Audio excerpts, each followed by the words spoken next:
சரி, தமிழ்நாடு சொல்லுங்க. தமிழ்நாட்டுல பெண்களுக்கு பாதுகாப்பு இருக்கா இல்லையா? யார் இந்த சார்னு சொல்லிட்டு ஒரு விஷயம் போயிட்டு இருக்கு. அது நீங்க எப்படி பாக்குறீங்க?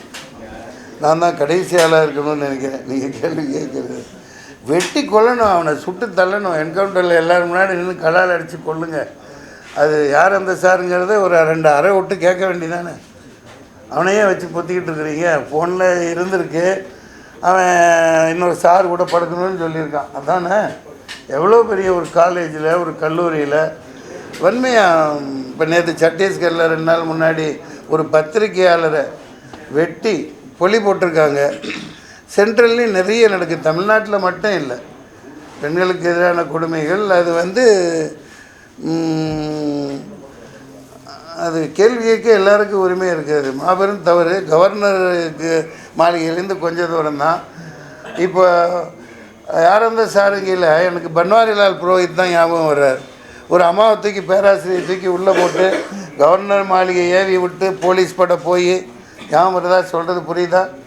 பன்வாரிலால் புரோஹித்துக்காக தான். அவரெல்லாம் கிழவன் இல்லை, அவர் ரொம்ப இளமைன்னு சொல்லி ரெக்கார்டெல்லாம் இருக்குது. அதில் அந்த அம்மாவை கூப்பிட்டு போய் நல்லா அந்த அம்மா போன முதல்ல பிடுங்கிட்டு அழிச்சிட்டு இத்தனை வருஷம் அந்த அம்மா தான் உள்ளே போட்டு வெளியே விட்டாங்க. அதுக்கு மேலே தகவல் உங்களால் எடுக்க முடிஞ்சதா?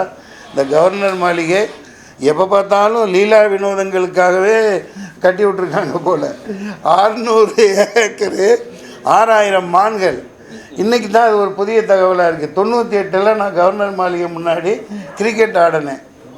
உங்களுக்கு பழைய பேருக்கு ரொம்ப பேருக்கு தெரிஞ்சிருக்காது. எதுக்கு? ஒலிம்பிக்கில் தகரம் கூட வாங்கலை அப்போ இந்தியா. அதுக்காக நான் 35 நடிகர்களோட நான் பாவம் சகாதேவன் மகாதேவன் வந்தாங்க, ராஜனோட ராஜன் பிள்ளைங்க 2 பேர் வந்தாங்க, கணேஷ் இப்போ டைரக்டராக இருக்கிறது. ஆமாம், பிரபு கணேஷ் இயக்குனராக இருக்க போக மிஸ்டர் பென்னி சரியாக சொல்கிறார். அப்போது முதல் அதாவது விளையாட்டு திடல்களில் எதுக்கு உங்களுக்கு கவர்னருக்கு 600 ஏக்கரில் மாளிகை அப்படின்னு 98ல் போராடிருக்கேன். ஒரு நடிகர் சங்கமோ ஒரு ப்ரொடியூசர் கவுன்சிலோ ஒரு உறுப்பினர் எனக்கு பாதுகாக்கலை. அடுத்த நாள் காலையில் நைட்டு அரெஸ்ட் ஆகுது இந்தத்துக்கு. அடுத்த நாள் காலையில் ஒரு பெண்ணை கற்பனை சீன்னு போட்டு பெருசாக போட்டு வந்துச்சு. தகவல் எடுத்து இதே ஸ்டாலின் உள்ளே போட்டார். அது நான் ஒன்றும் 100% அக்மார் யோக்கியன்னு சொல்ல வரலை. துரத்தி காதலிச்சாங்க, அவங்க கல்யாணம் பண்ணி தான் வச்சுருந்தேன், அவங்க தப்பாக பண்ணாங்க. அப்புறம் பார்த்து அதுக்கு தண்டனையெல்லாம் எனக்கு கொடுக்கப்பட்டு 2011 நவம்பர் 11 இது அந்த பெண்ணுக்கு 2 கல்யாணம் நடந்திருக்குது, வெஜினிட்டி இழந்தேன்னு சொன்னது தப்பு அப்படின்னு சாட்சிகளோட எனக்கு 50 லட்ச ரூபா நஷ்டஈடு கொடுக்கணும்னு ஆர்டர் ஆச்சு. அது எந்த பத்திரிகையிலையும் வரல, வந்திருக்கு. பெரிய பெரிய ஹிண்டுவெல்லாம் வந்திருக்கு. அதை யாரும் சட்டம் செய்யலை. அந்த மாதிரி ஒவ்வொரு முறையும் நான் தான் போராடி இருக்கேன். 8 வழிச்சாலைக்கு போராடினேன். எந்த நடிகர்களோ சங்கமோ யாரும் என்னை காப்பாற்றலை. அதை பற்றி எனக்கு கவலையெல்லாம் இல்லை. கவர்னர் மாளிகையில் நீங்கள் சொல்ல வரையில் கவர்னரை நினச்சா ஒரே சிரிப்பாக தான் வருது. அவர் எதுக்கு வேகமாக போகிறாரு, எதுக்கு வேகமாக இந்த பக்கம் போகிறாரு? இந்த ரஜினி சார் ஏர்போர்ட்டுக்கு போயில வேகமாக போவார், ஃப்ளைட்டை தூக்க போகிற மாதிரி போய் உட்காந்துக்குவார். அந்த மாதிரி பாவம் அவர் எனக்கு ரொம்ப பிடிச்ச மனுஷன் ரஜினி சார். ஆமாம், இல்லைப்பா நான் அப்போயே நீ கேட்குறது புரியுது. வீடியோவில் பார்ப்போம்ப்பா, வேகமாக போவார். ஐயோ ஃப்ளைட் ஹைஜாக் பண்ண போகிறாரோ, போய் என்ன பண்ண போகிறாரு, அவர் தான் பைலட் ஓட்ட போகிறாருன்னு போய் ஜம்முன்னு உட்காந்துக்குவார். அவ்வளோதான். அந்த மாதிரி இந்த கவர்னர் எதுக்கடா வர்றாரு?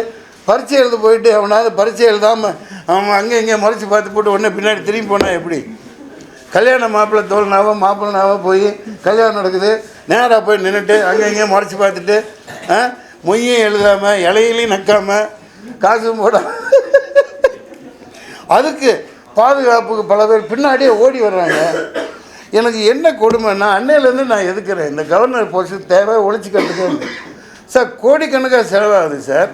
அவர் இங்கே உட்காந்துக்கிட்டு நான் தமிழ் தாய் வாழ்த்து பாட மாட்டேன், நான் யாரும் விட்டு கொடுக்க முடியாது. தமிழ் தாய் வாழ்த்துன்னு இன்றைக்கி எத்தனை பேருக்கு அது மனோன்மணியம் சுந்தரம் பிள்ளை அந்த மனோன்மணியம் படிச்சிருக்கீங்களா?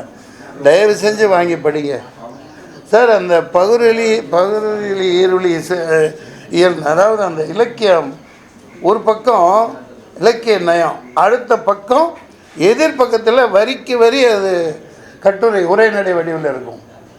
அவ்வளவு, அதாவது அவரை போல் ஒரு மூதறிஞர் தமிழறிஞர் இருக்க முடியாது. அந்த ஒரு இதில் இருந்து கலைஞர் தேர்ந்தெடுத்து அது திராவிடனர் திருடாடும்னா அந்த காலத்தில் அவர் பிறந்ததே திருவனந்தபுரத்தில். அப்போ வந்து எல்லாம் ஒன்றா இருந்தது, சென்னை மாகாணமாக இருந்தது.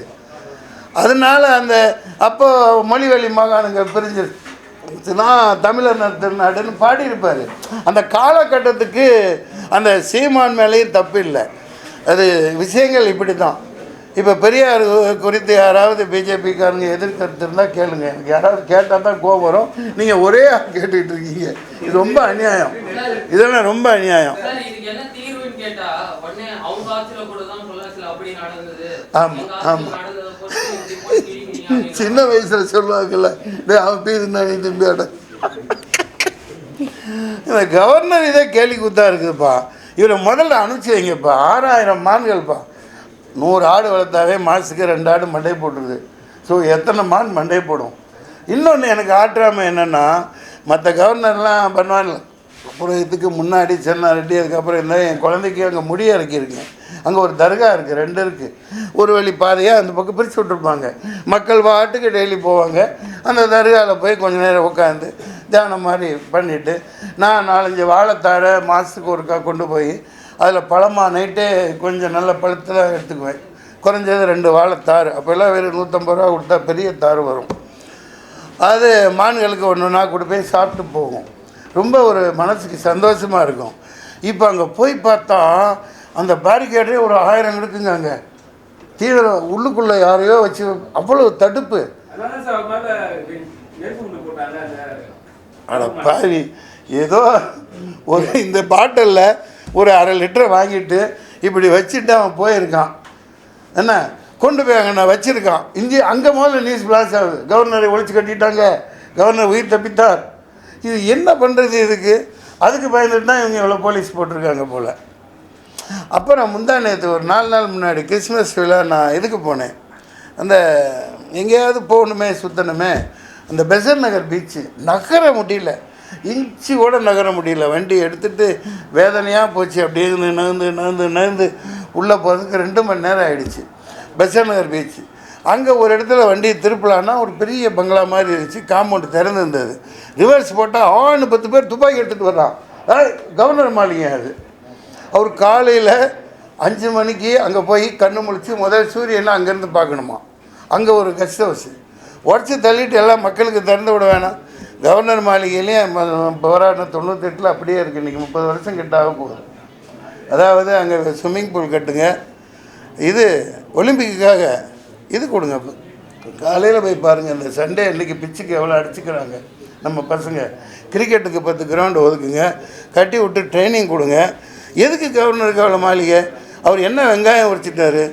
எந்த கவர்னருமே எல்லாமே பாலியல் இதுதான் பண்ணுறாங்க, எல்லா கவர்னரும் பண்ணுறாங்க.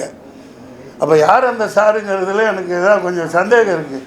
ஏன்னா பன்வாரிலால் புரோஹித், அதுக்கு முன்னாடி ஒருத்தர் இருந்தார்ப்பா, பீஷ்மராவ் நிறுவனமே, எனக்கு அவார்டெல்லாம் கொடுத்தார், பீஷ்மநாராயண் சிங். ஐயோ எல்லாமே அதுக்கு பேர் என்ன சொல்கிறது, மைனர்கள், மல்லுவேட்டி மைனர் மாதிரி.